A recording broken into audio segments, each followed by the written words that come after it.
Кейде уақытты мәнсіз өткізіп аламыз. Әлеуметтік желіге тәуелділік рухани жұтаңдықтың бастауы. Ал өнер жанды қайта тірілтеді. Бұл өнер өрісін драма үйірмесі. Бағыты әдебиет, өнер, шығармашылық және сауықтыру. Бүгінгі жастар арасында әлеуметтік желіге тәуелділік көбейіп келеді.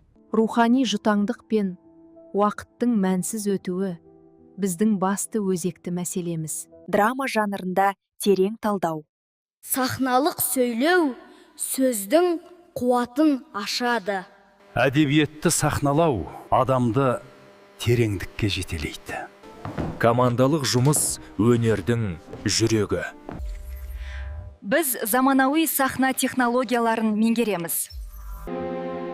Өнер өрісі болашағыңдың сахнасы.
Менің есімім Тасқынбай Рахымжан Берікұлы. Мен қазіргі таңда жұбанов университетінің филология факультетінің 2-ші курс студентімін.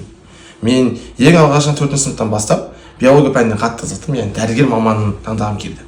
Бірақ 10-ші сыныпта біздің мектептегі өнер өрісі драмалық үйірмеге кіру арқылы, Маржан апаймен танысу арқылы жүрегімдегі шығармашылық қабілеттерімді аша бердім.